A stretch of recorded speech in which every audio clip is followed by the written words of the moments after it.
On the morning of November 8th, 1942, the sun cast long, stretching shadows across the rocky landscape of Sidi Bouzid in Tunisia, North Africa.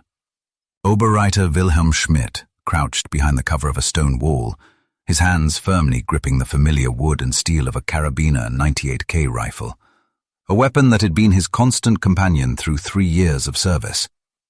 He knew the staccato rhythm of this war intimately. Load a single round, fire, manually pull back the bolt to eject the spent casing, and push forward to chamber the next. This tedious cycle of 5 rounds, fired one at a time from the internal magazine, had driven the German infantry's success across Poland, France, and deep into the Russian interior.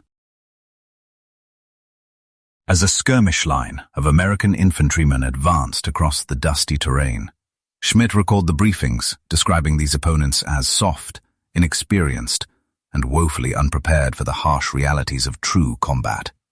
His commanders had assured him that American equipment was inferior and their training inadequate, but the events of the next 60 seconds would violently dismantle those assessments.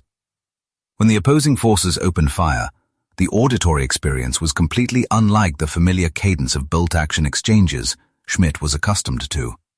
Instead of the distinct crack and pause typical of European rifles, the air was filled with the relentless, sustained roar of semi-automatic fire that seemed to never cease. An American soldier could discharge 8 rounds as rapidly as he could pull the trigger, delivering a stream of continuous aimed shots without ever breaking his stance to manually cycle a bolt.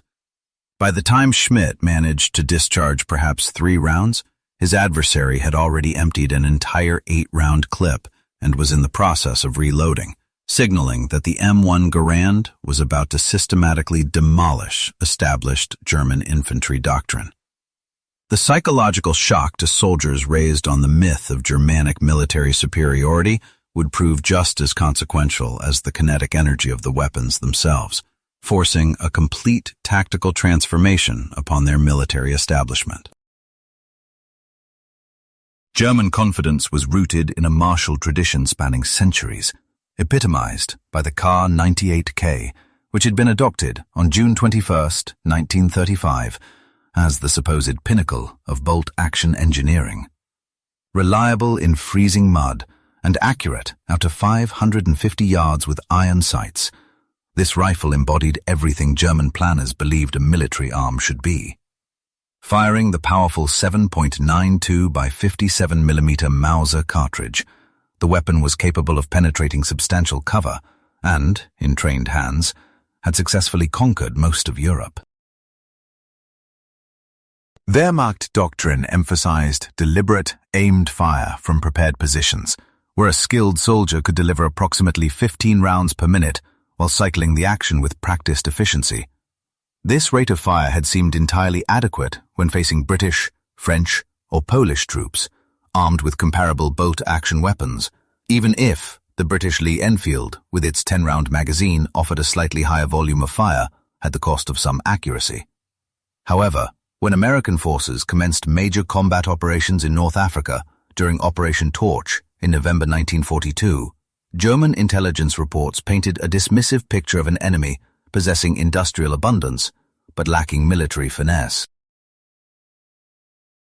Analysts noted the M1 Garand as a semi-automatic curiosity rather than a threat, criticizing its weight of approximately 9.5 pounds compared to the 8.2 pounds of the Kar-98k. The general consensus concluded that while the American rifle offered a higher volume of fire, it likely sacrificed the inherent accuracy and reliability found in simpler bolt-action mechanisms. Yet, this assessment ignored the fact that American forces had been effectively utilizing the M1 Garand in combat since December 8, 1941, following the Japanese invasion of the Philippines. Rifles, shipped between August and November of 1941, had equipped the U.S. Army's Philippine Division and the elite Philippine Scouts, who utilized the weapons so effectively that Japanese troops reportedly believed they were facing machine gun nests. General Douglas MacArthur had even cabled Washington in February 1942, specifically praising the rifle's rugged performance in the dust and dirt of foxhole fighting.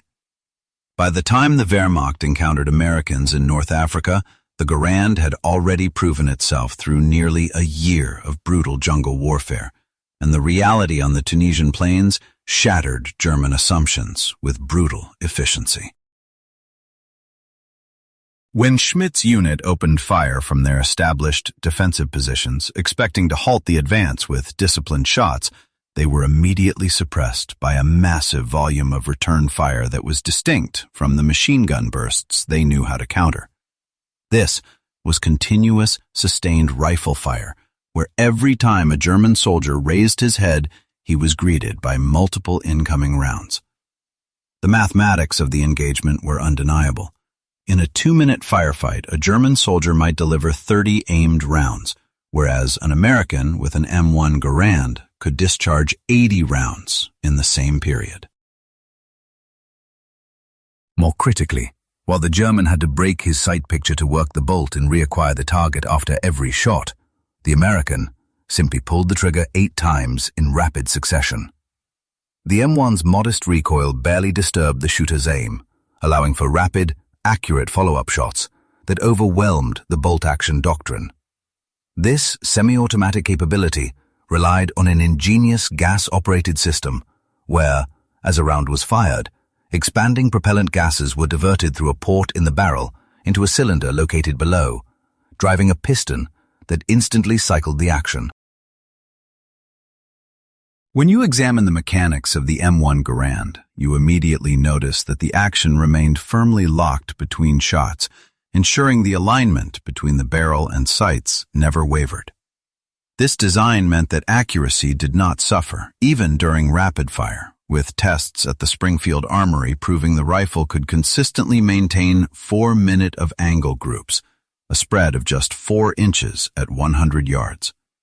In fact, many rifles leaving the production line performed significantly better than this standard, leading General George S. Patton to declare in a January 26, 1945 letter to Major General Levin H. Campbell, Jr., that the M1 was, in his opinion, the greatest battle implement ever devised.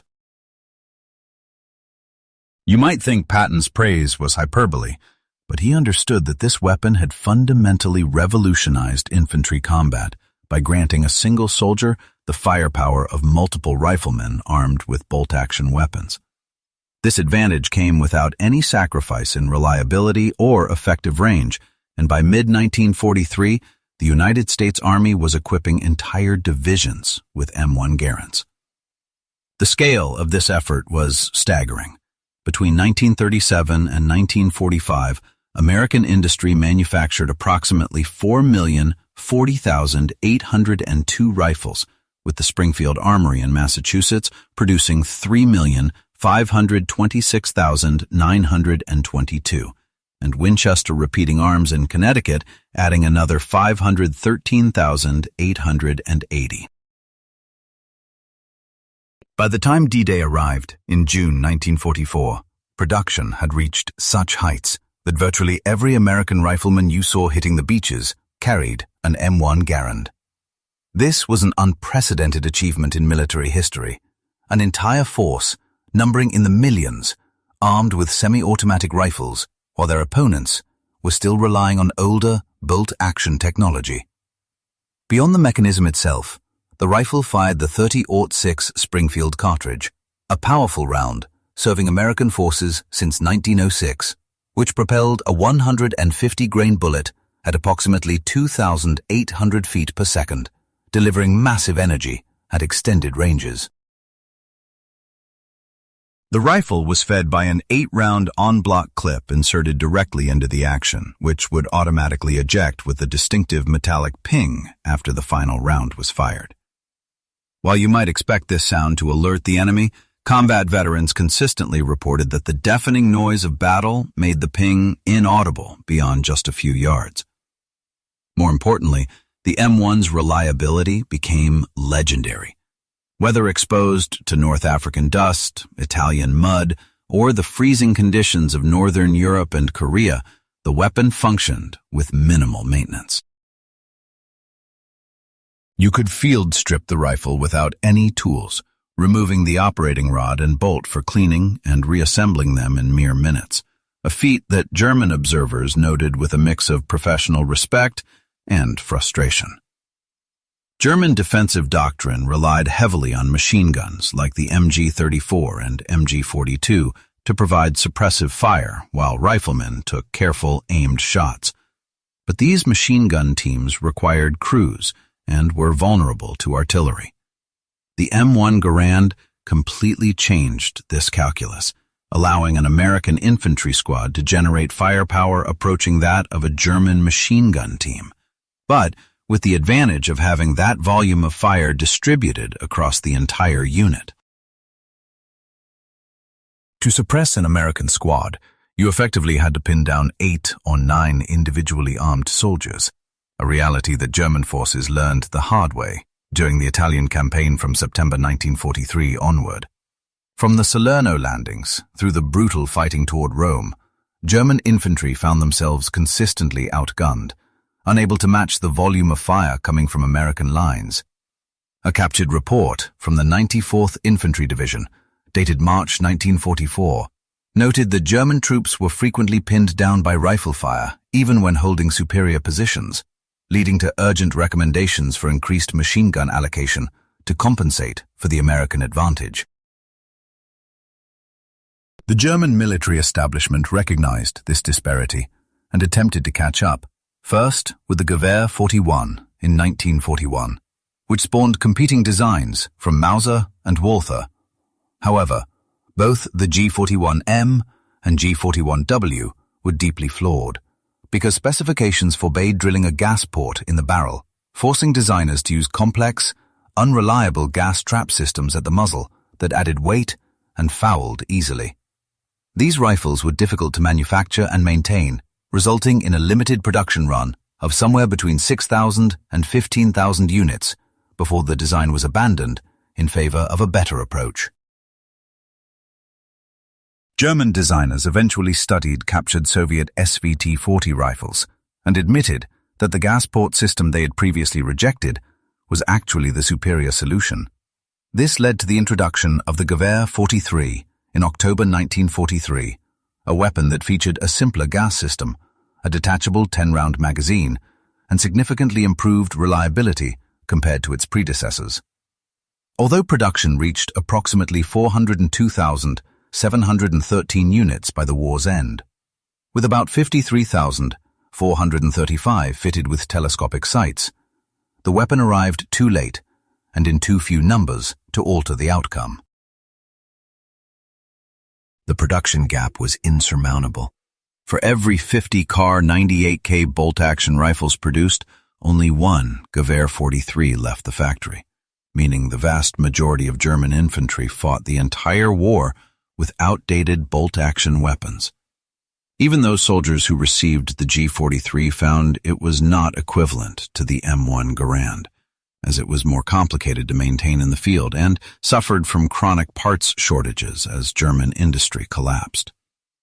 The fundamental problem was that Germany had entered the war without an effective semi-automatic infantry rifle, and despite their late efforts, they never managed to close that fatal technological gap. The impact of the M1 Garand extended far beyond simple ballistics. It fundamentally changed how you, as an American infantryman, were trained to fight.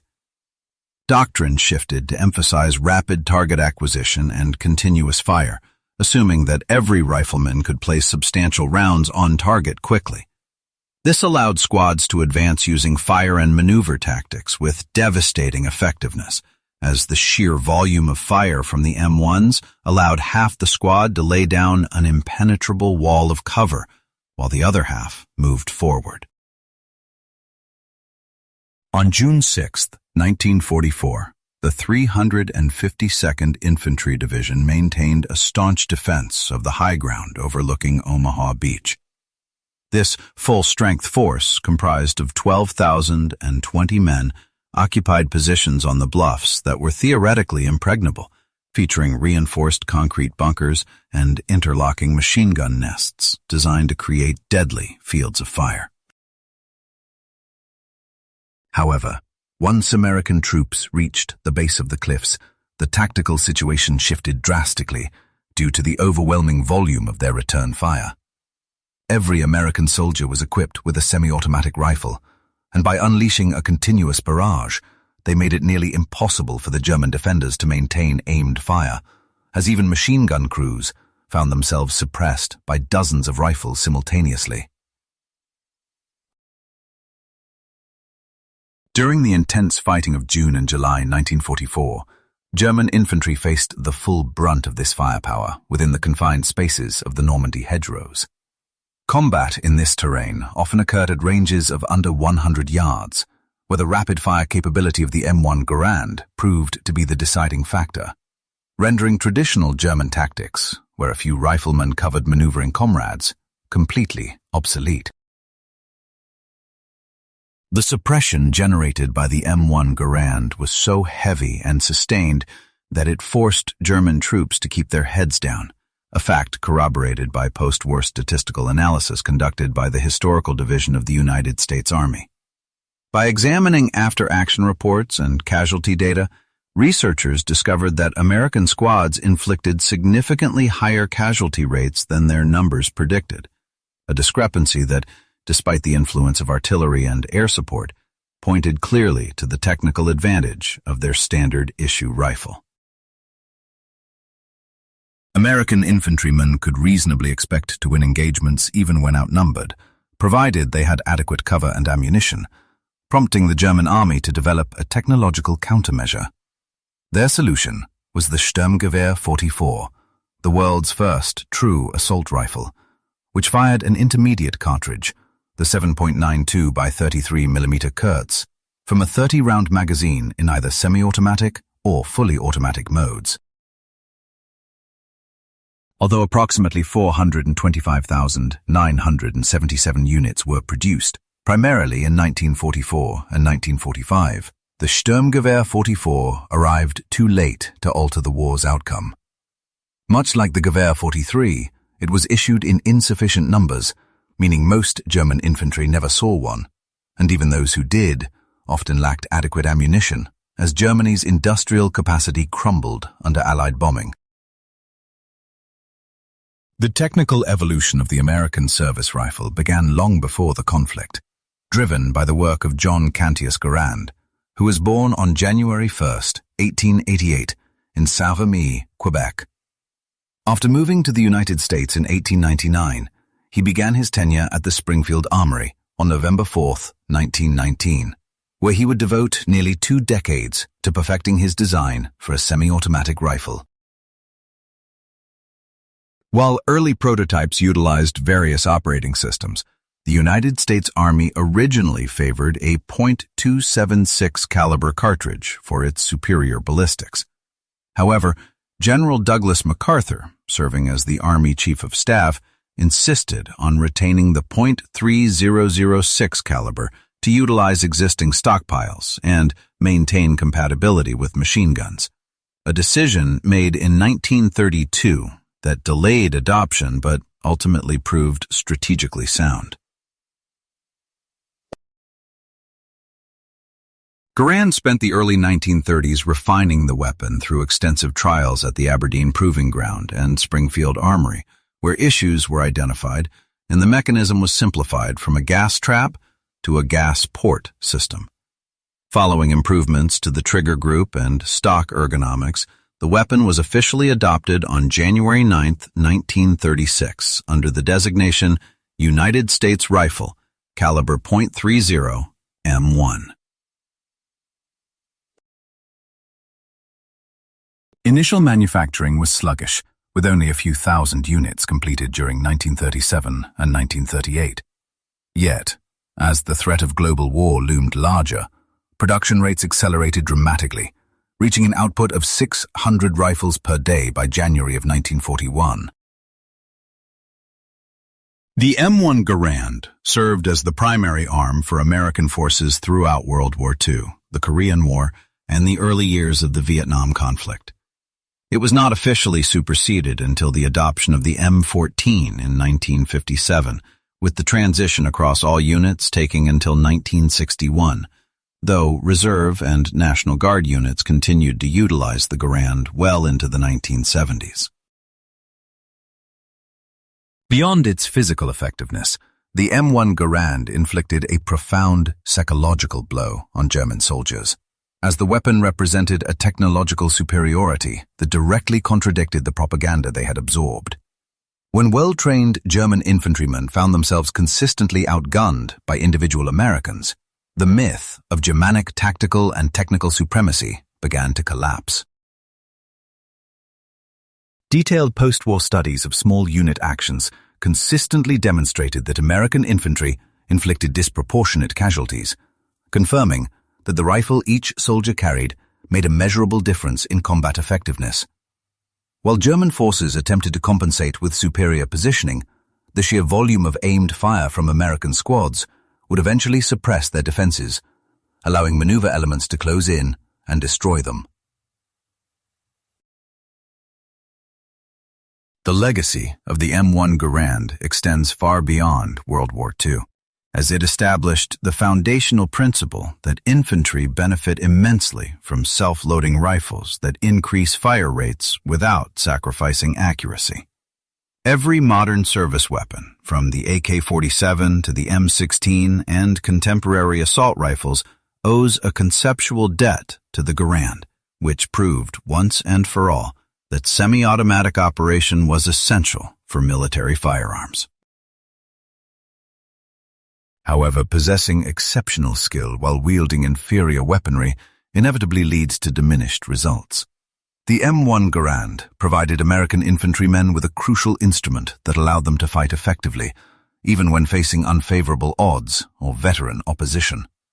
From the hedgerows of Normandy to the banks of the Rhine and across the challenging terrain of the Pacific, this rifle served as a faithful companion, enabling troops to storm fortified positions that, theoretically, should have been impregnable.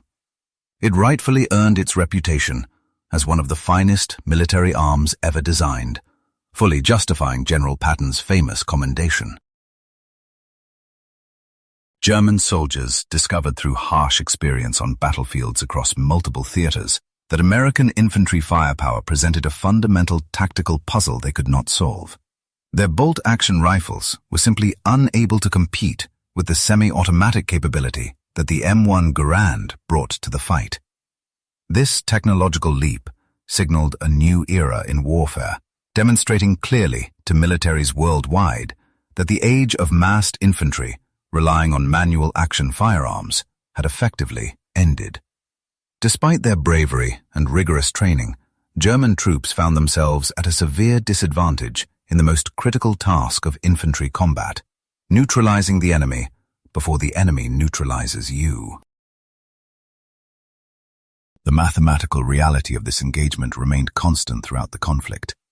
In the time required for a German soldier to cycle his bolt and fire 3 carefully aimed shots from his Kar-98k, an American counterpart, armed with an M1 Garand, could discharge a full 8-round clip. When opposing soldiers possessed equal levels of training and skill, this mechanical disparity meant the American was statistically likely to score 2 to 3 times as many hits. In squad-level skirmishes, this rate of fire translated into overwhelming suppression, often granting American infantry a functional superiority in firepower, even when they were physically outnumbered by German forces. German military theorists, analyzing their defeats in the post-war period, consistently identified this disparity in volume of fire as a critical factor. General Hasso von Manteuffel, who commanded the 5th Panzer Army during the Battle of the Bulge, beginning December 16, 1944, noted in his memoirs that the intensity of American infantry fire consistently eclipsed that of his own troops. Even when German forces held defensive advantages, they found themselves pinned down by the sheer weight of lead the US units could deliver, a reality that was starkly reflected in the casualty statistics of the war. While numerous variables influenced casualty rates, including artillery support, air power, and terrain, Studies of small unit actions consistently showed American infantry inflicting disproportionate losses during firefights. The specific rifle carried by each soldier made a measurable difference. German casualties from small arms fire were significant, and the M1 Garand deserves substantial credit for tipping the scales. Beyond its technical specifications, the rifle represented a triumph of American industrial foresight and a commitment to providing soldiers with superior equipment. While Germany struggled with complex semi-automatic programs that never saw widespread adoption, the United States had successfully equipped its entire military with a proven, reliable weapon before entering the fray. The distinctive report of the M1 Garand and the iconic metallic ping of its ejecting clip became synonymous with Allied victory across Europe and the Pacific. German soldiers learned to respect and fear that sound, recognizing it as the herald of an opponent capable of delivering rapid, accurate, and overwhelming fire. Although the rifle did not win the war in isolation, victory required combined arms, industrial might, and the courage of millions. It provided a clear, measurable advantage at the squad level, where soldiers lived and died. This weapon stands as a testament to the fact that investing in the best possible tools for soldiers pays dividends in combat effectiveness, saving American lives and bringing the war to a swifter conclusion.